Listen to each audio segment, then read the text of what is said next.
Assalamualaikum warahmatullahi wabarakatuh. Sahabat-sahabat, kembali dalam program ngaji bareng bersama dengan Abah Yai Syafiqul Ibad. Video ini diambil pada puasa terakhir 1446 Hijriah atau tahun 2025, dan insya Allah malam nanti adalah malam takbir menjelang Idul Fitri esok hari tahun 1446 Hijriah. Nah, apa saja yang harus diperhatikan, hikmah apa saja yang bisa diserap, diterima dari Idul Fitri yang akan berlangsung esok hari. Monggo kita ngaji bareng Abah Syafiqul Ibad malam hari ini. Monggo, Abah.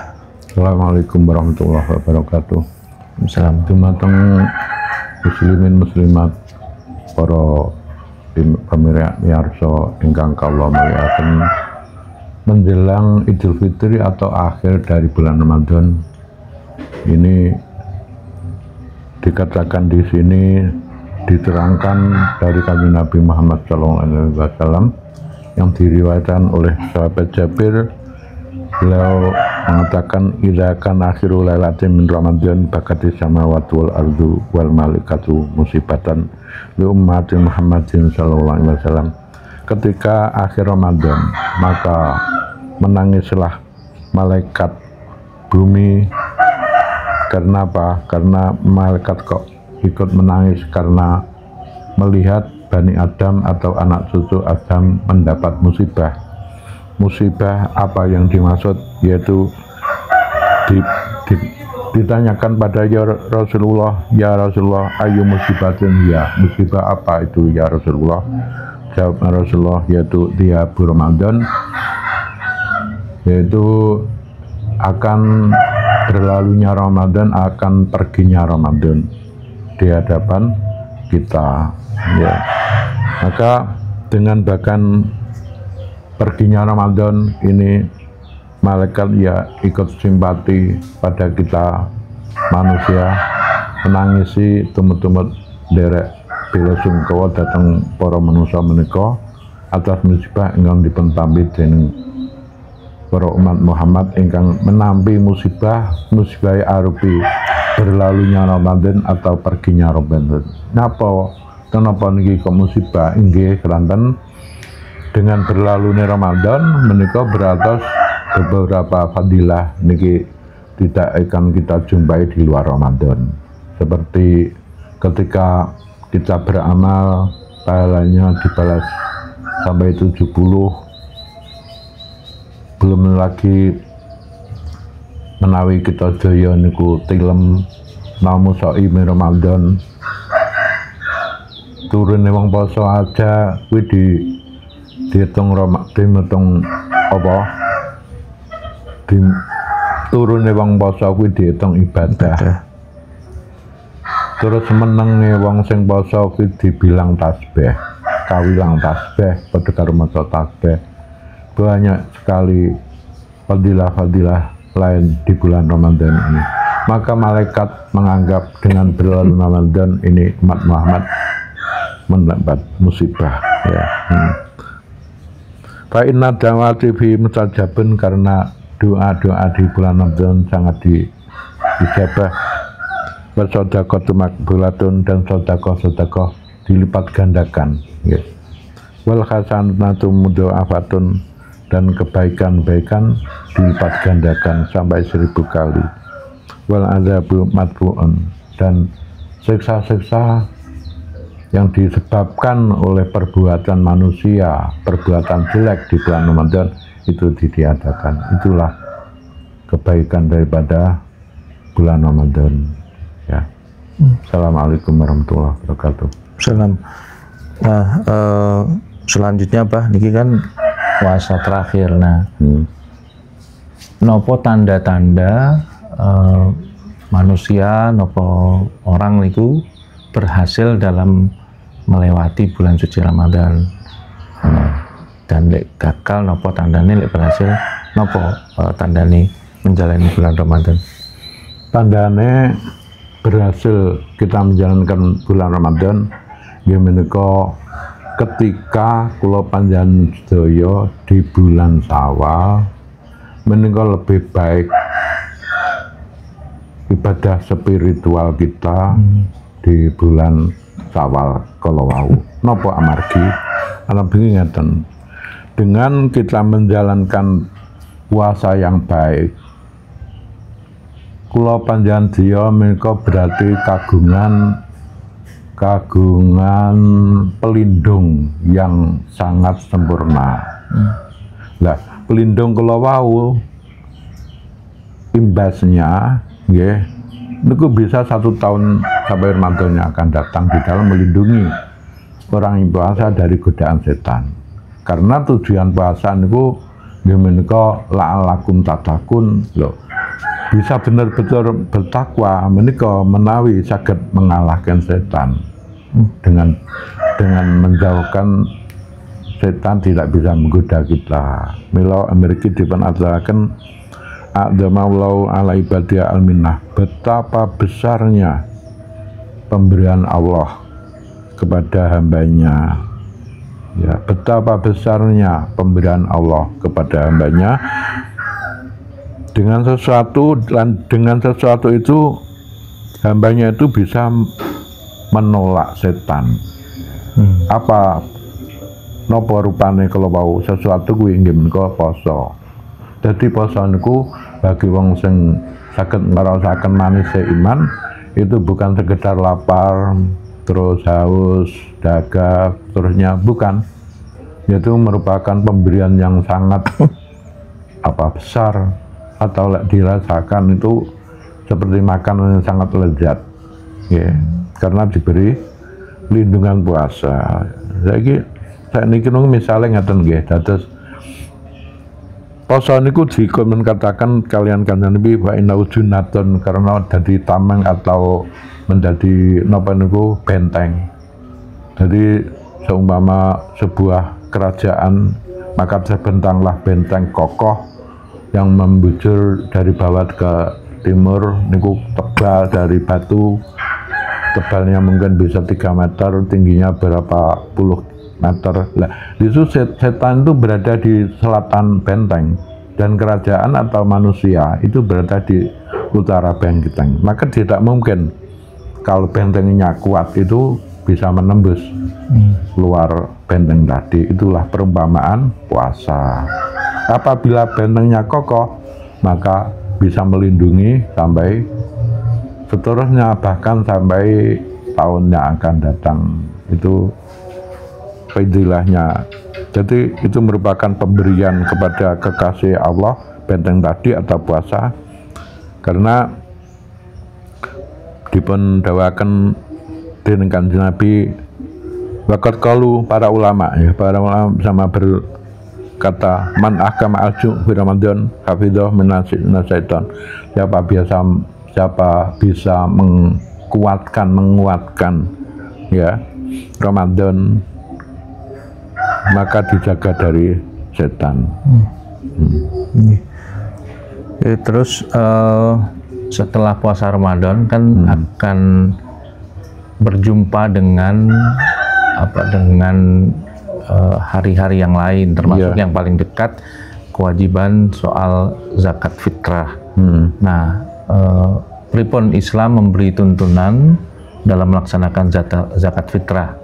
Apakah bisa diberikan ke siapa saja atau harus ke orang-orang tertentu yang mungkin dalam waktu-waktu terakhir ini ada salah kaprah lah, diberikan ke sembarang orang? Pripun Pak?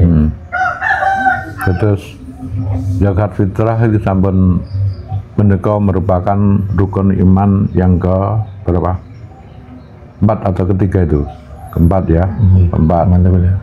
Nah, niku yang ingkang kedah dipun laksanaken zakat nggih. Zakat niku wonten kalane zakat fitrah, zakat mal, zakat juru, tanaman, zakat perdagangan dan seterusnya. Lah itu salurannya niku Allah sampun maringaken napa niku cara atau tempat-tempat yang bisa disaluri zakat, yaitu di dalam surat apa itu, surat An-Nisa, tidak mungkin ya, tidak ada salah. Innamas shadaqatu lil fuqara wal masakin wal amilina 'alaiha wal mu'allafati qulubuhum wa birqa wa fisabilillah wa sabil dan seterusnya itu ya. Jadi innamas shadaqatu, pertama sedekah, yang dimaksud sedekah di sini yaitu zakat. Ya, zakat itu harus diberikan satu fakir, lil fuqara'i wal masakin, dan miskin. Nah, ini ulama sedikit berbeda mazhab. Lebih baik fakir atau miskin? Sekarang kriteria fakir itu apa? Fakir itu orang yang sehari-hari tidak mempunyai harta benda sama sekali dan juga tidak ada pekerjaan. Seperti gelandangan di bawah jembatan, itu tidak punya tempat tinggal, juga tidak punya pekerjaan sehari-hari yang bisa mencukupi. Fakir. Lah miskin itu orang yang mempunyai tempat tinggal tapi tidak mempunyai pekerjaan yang layak, atau besar tiang daripada besar pasak daripada tiang, itu adalah miskin. Ya, yang lebih baik diberi itu fakir atau miskin. Inilah menurut Imam Syafi'i itu lebih baik fakir, karena di situ Allah menyebut dalam Al-Quran itu di urutan pertama, innamas shadaqatu lil fuqara, berarti fakir. Ya, itu lebih menderita lah fakir itu. Tapi menurut Imam Malik ya, itu tidak salah, itu lebih menderita miskin, karena dalam ayat lain Allah menyebut miskinan damatrorbah, miskin yang hanya mempunyai debu, artinya tidak punya apa-apa. Jadi menurut kriteria di situ, miskin ini juga tidak punya tempat tinggal, juga tidak punya pekerjaan yang layak. Tapi itu mengkategorikan fakir gue tidak punya apa-apa, pekerjaan, tempat tinggal juga tidak, tapi miskin itu masih punya tempat tinggal walaupun kurang layak, tapi juga tidak punya pekerjaan. Itu. Dan ke asnaf 8 yang lain berarti ya, yang lain. Nah, kalau sekarang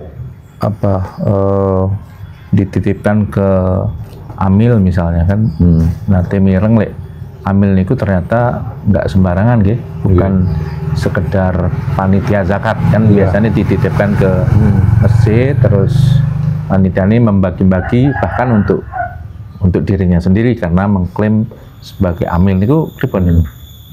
Terus pantan betul bahwa kriteria daripada amil niku seseorang yang diangkat oleh amir, dalam hal Indonesia niku naminipun presiden sampun memberi wakil badan yang namanya Menteri Agama memerintahkan ke desa-desa membuat amil, kados Gaprang, desa Gaprang niku sampun wonten nggih menika badanipun yang menangani menika niku, berarti sampun mendapat tugas dari presiden.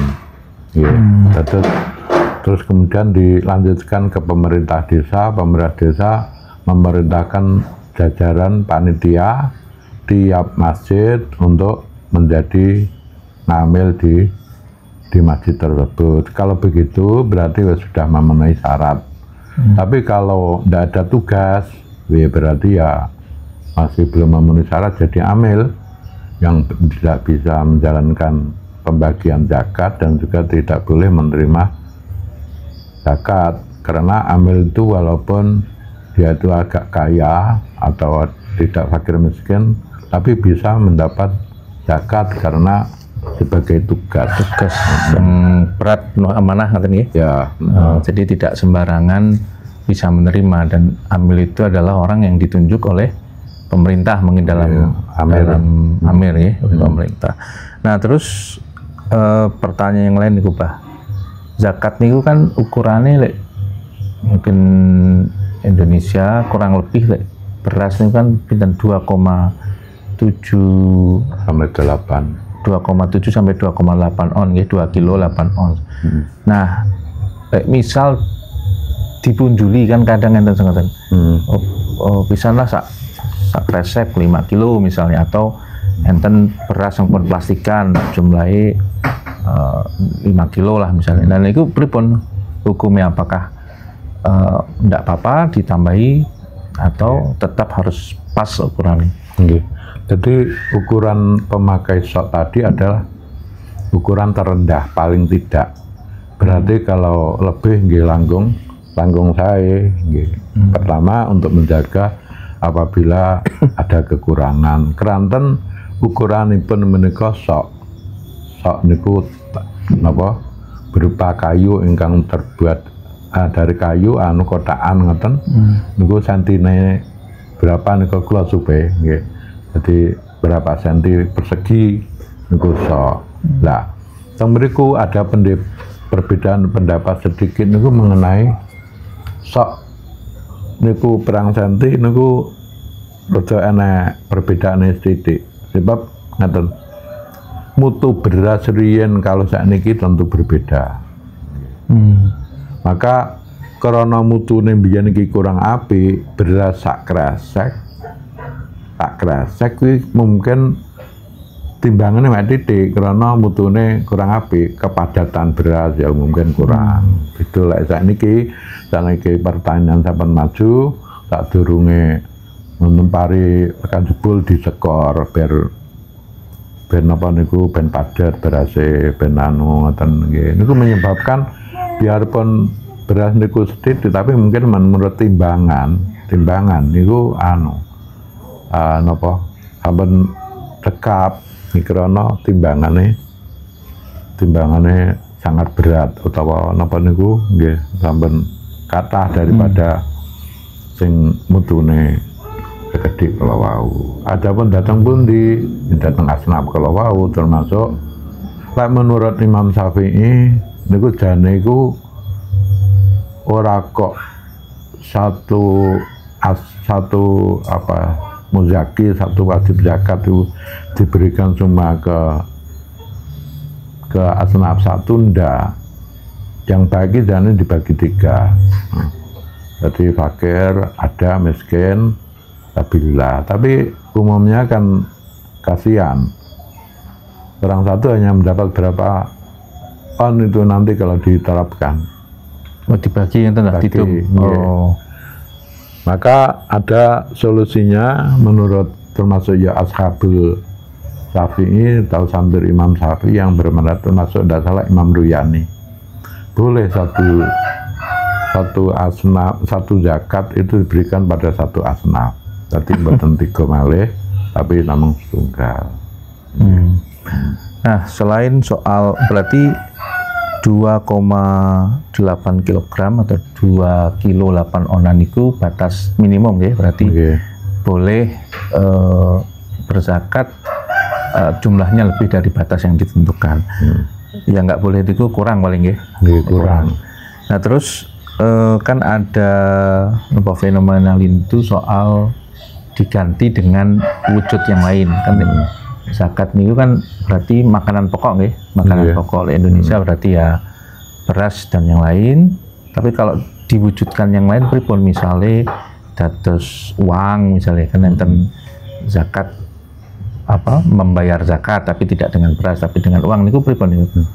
Kula nate maos datang keputusan muktamar Nahdlatul Ulama yang terkumpul di kitab jenenge Ahkamul Fuqaha.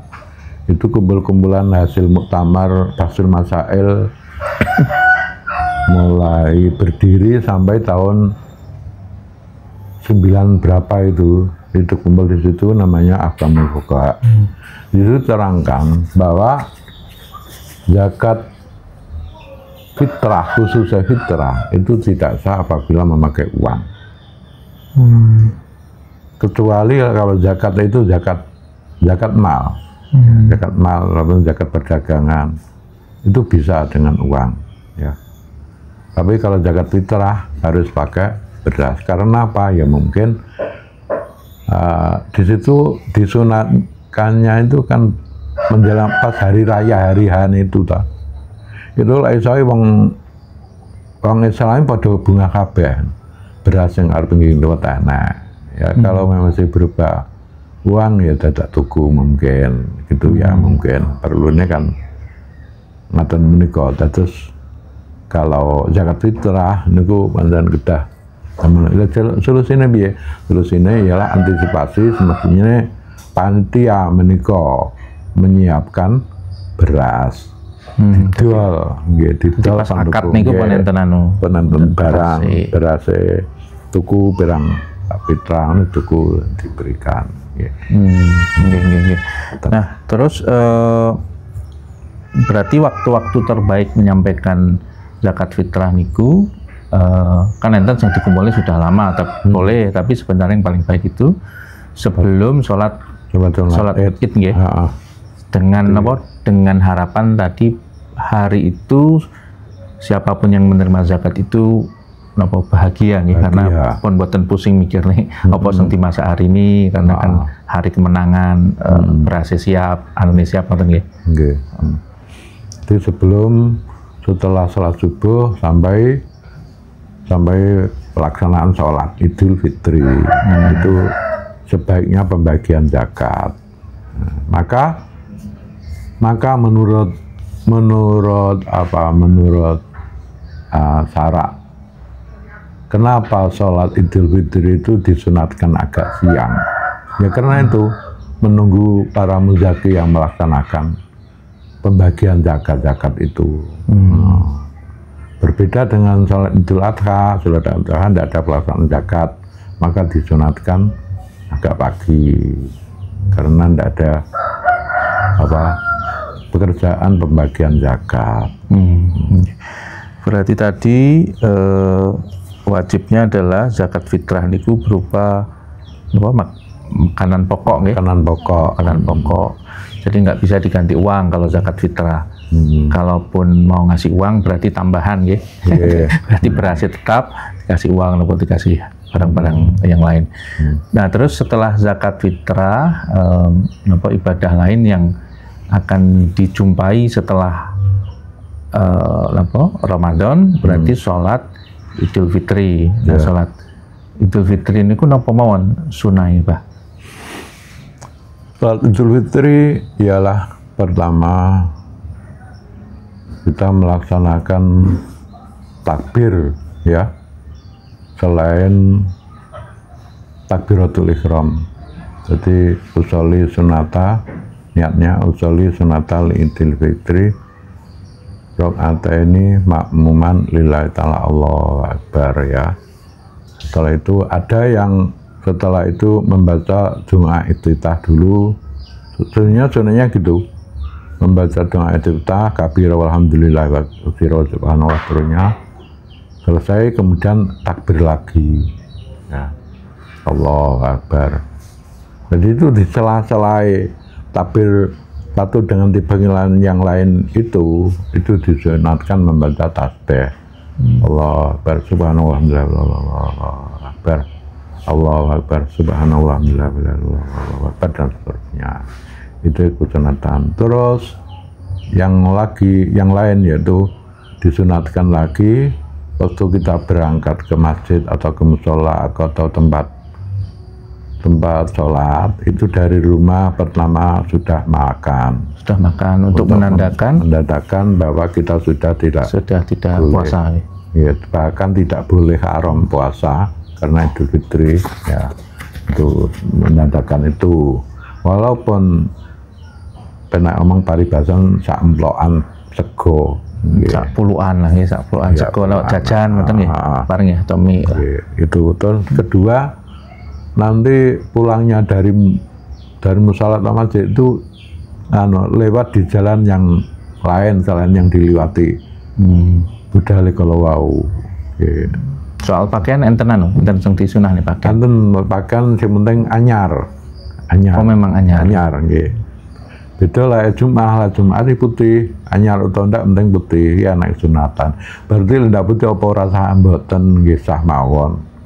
Bahkan sing penting pakai aurat nutupi auratun sah. Jadi nutupi dengkul sampai teko napa pusar niku sing penting suci ngoten wis utawa ngangge soal napa niku tok bumbung niku Allahu Akbar sampun sah. Tapi mosok iya keteng pangeran ngatur. Jadi sebenarnya simpel sekali ya, Islam itu sangat ringan sekali. Seperti apa? Seperti sholat, pelaksanaan sholat, barang itu sebenarnya juga sangat ringan sekali. Mengerjakan sholat tidak perlu membayar.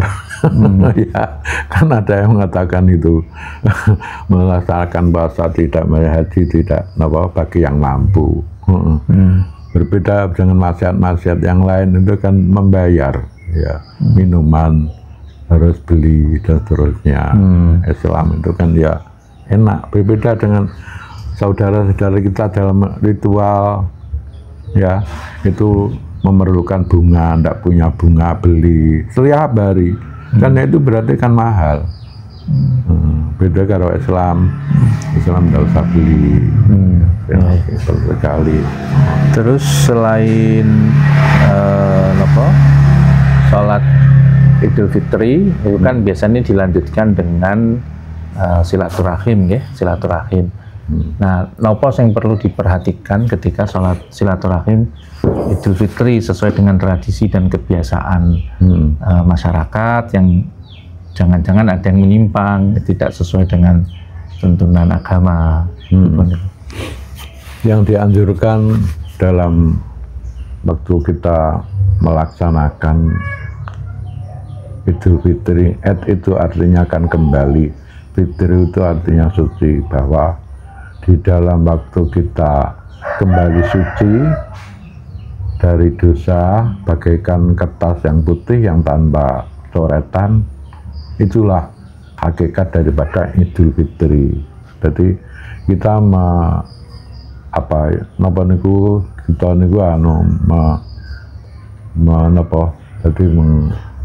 mengeluarkan ekspresi utawa gembira lah atas kemenangan 1 bulan, menahan lapar, menahan maksiat, tidak melaksanakan selama 1 bulan, itu kita rayakan dengan melaksanakan Idul Fitri. Jadi yang disunatkan ialah silaturahmi, melaksanakan adat silaturahmi. Untung kita hidup di Indonesia ini, tradisi silaturahmi ya diajarkan oleh para leluhur kita, para wali songo. Ya, ini adalah ajaran yang baik.